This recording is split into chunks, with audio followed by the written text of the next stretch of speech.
And so I'm absolutely thrilled to introduce your new Arizona baseball coach, Jay Johnson.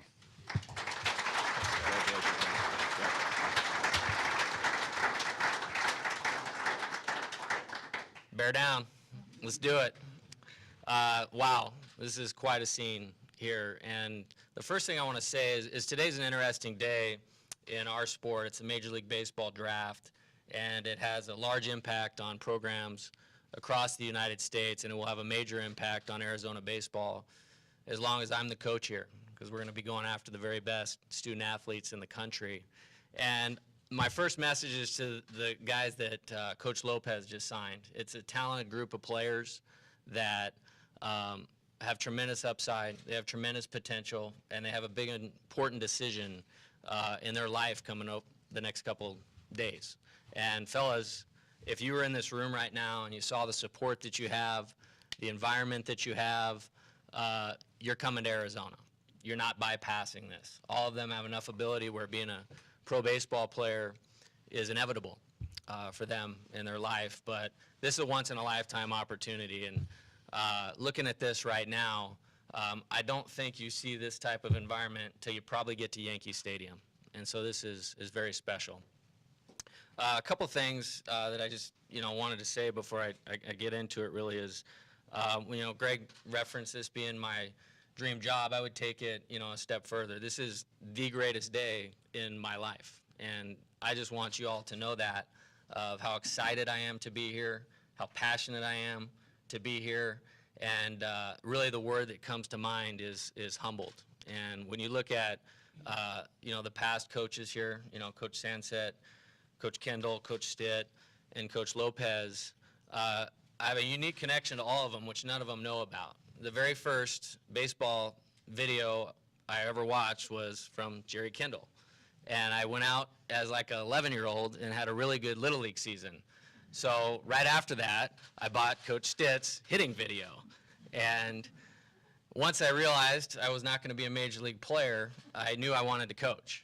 And the first coaching book that I bought was Coaching Baseball Successfully by Andy Lopez. And so to be sitting here today and have an opportunity to be a part of what you guys established and have made so good for so long is really humbling. And when I say this being the greatest day in my life, it's because I have an opportunity to be associated with what you guys have done. So coaches, thank you very much. When I mention being humbled about it too, I think this place has gone nuts, over the past couple years. And when you talk about Coach Rodriguez and Coach Miller, Coach Candrea, Coach Amato, all these great coaches here, and some I haven't had the opportunity to meet yet, to be associated with that group is very humbling as well. So I see you guys standing in the back. I'm going to be knocking on your door, find out what's made you successful here, and I'm going to go to work on applying that to what we do out here on this diamond. And if you ever want to use me as a resource, I'm here. So thank you guys, and it's very humbling to be a part of that. Thank yous, filled with a lot of gratitude today. That's an important word to me in my life, and everybody involved in this process. Very tight group.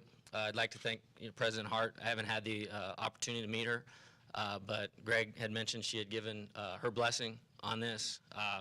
Greg and Mike Ketchum in the search process. As a coach, I appreciate honesty. I appreciate people being very forthcoming about what's really going on.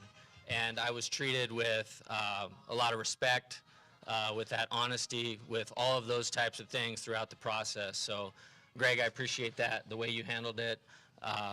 And it was a lot of good conversations over a couple-week period that led me to feel very good about what all my instincts told me. And what initially it was this place is about excellence. When you think about all the alums that have played here, I mentioned the coaches, the championship tradition, I couldn't be happier. There's nowhere else on the planet Earth that I want to be more than sitting right here, right now. So thank you, Greg, and I appreciate that.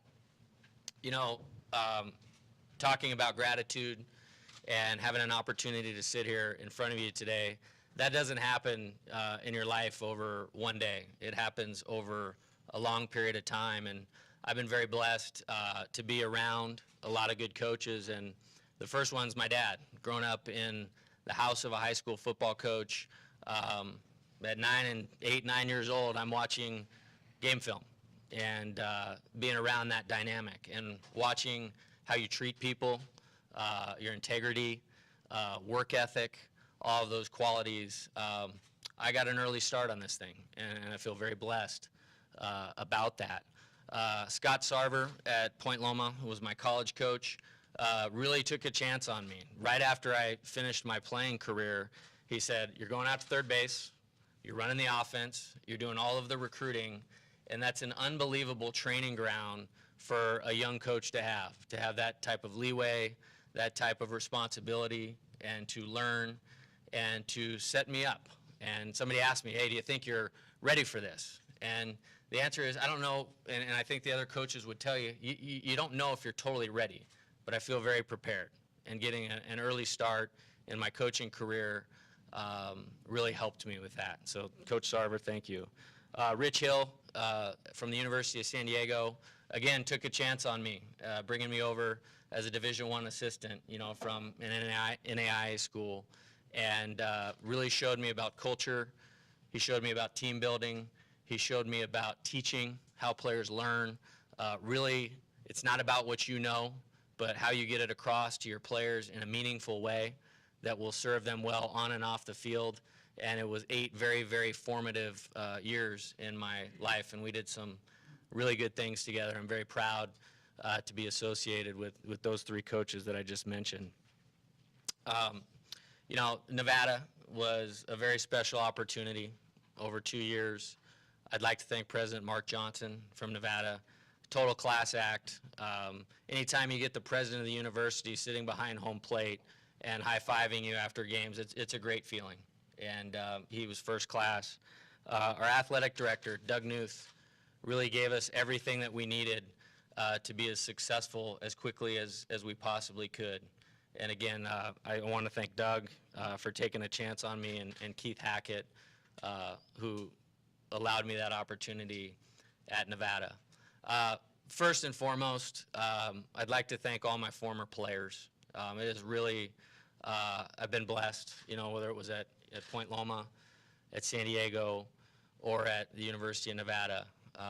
Every coach in this room will tell you the most important product, the most impressive product that we're ever going to have in our programs is our players. And I've been very lucky to have a lot of guys of high character, very good academics, and very good on the baseball field. And I know without them, I am not here, and particularly our team at the University of Nevada this year. It was a great experience. We stepped into a situation where those guys had played for a coach that had been there 31 years and a highly successful coach. And so you never know how transition is going to go. But the returning players bought in from the second that we picked up the phone and called them, much like I'm doing last night, today, and tomorrow with these Arizona players. I want that same type of buy-in. And then a lot of recruits that took a chance on us that should have been playing in the Pac-12 and at schools like Arizona, and allowed us to be very successful very quickly. And so particularly my team this last year at Nevada, I want to say thank you, because I'm not sitting here without you guys. How are we going to do it? Okay, what are you about? Those types of things. It's actually really, really simple. You're not going to ever hear me talk about what we're going to do from a results standpoint, but we're going to be immersed in the details of how we're going to do it. We're going to dream big. We're not going to build a fence around what we can accomplish, but then we're going to go hard at work on a day-in, day-out basis. We're going to stay very committed to that process of what we're going to do. We're going to be very selfless. I want players that think about the good of the organization and how they can impact it on a daily basis, as opposed to what's in it for them. And I found if they do that over a long period of time and you're recruiting the right talented players, they usually get what they want out of that. We're going to play extremely hard. We're going to be grounded in fundamentals. It is not going to be reinventing the wheel. This program has been home of some of the greatest coaches in college baseball history. And you're going to see a lot in our teams, which you've probably seen here over 4 or 5 decades. And I'm very proud to say that, coaches, we're going to model this thing after how you did it. And it's going to be a product that I want you, this university, the entire community of Tucson to be extremely proud of. And, you know, if I have a motto in this thing is we're really going to complete the job or we're going to die trying. And that job started the second Greg said, hey, let's do this. And I'll never forget it. I was in a subway in McAlester, Oklahoma, recruiting. So I never heard of McAlester, Oklahoma before I went there on Friday, and now it's a pretty cool place in my history. So I assume it was a sandwich shop, not an underground subway, right? yes, Yeah, okay. BLT or something like that. What I want recruits to know. We're going to go after the very best players in the country. We're going to treat them with respect. We're going to give them a training ground for achieving their dream of being a Major League Baseball player. There's not one player that will be allowed to step in this program that on the field that is not their end goal in terms of their athletic career. That's what I want this to be about. That's what it's been about. And you talk about a exciting time, and I didn't think I could get more excited than after Greg called me. Phoebe and I were sitting down at the hotel yesterday, and she was talking about Lance Dixon and JT Snow and Trevor Hoffman and Chip Hale and Terry Francona and saying, hey, you need to call these guys. I'm like, yes, I'm calling these guys, and I want them around as much as we possibly can because that's what I want our players to aspire to be because they've been some of the best that our game has ever seen. That's what it's going to look like on the field. I'm a big believer in development, that if you're developing the individual pieces of your organization and you have a good sound team culture, the team success will follow. And so that's what it's going to be. I met with some players today, and we're going to work, and we're going to get into it, and we're going to go after it, and we're going to push them to their maximum potential, whether it's going good or whether it's going bad. It's irrelevant, okay? It's about making them the best that they possibly can be. Off the field, it's very easy to play for me. You have to do a good job academically. My goal is that when you look in this room and you see all these influential people and what the power of the University of Arizona means and the notoriety they get as being an athlete out here on this field, that you combine that with a degree from this university, they're going to be launched into the next phase of their life and accomplish great things. And so we will get the job done in the classroom. And you have to be a great character guy. You have to represent us with the utmost, the highest level of class, the highest level of integrity. I look at recruiting like I'm choosing my family. You know, as parents, you know when you have a son or daughter, you don't get to choose them. It's unconditional love. Well, that's how our staff will feel about our players. But our advantage is we get to choose them. And it's going to be great players that are good students that have extremely high character. They're going to represent us exactly the way this university and our coaching staff will want it to be represented.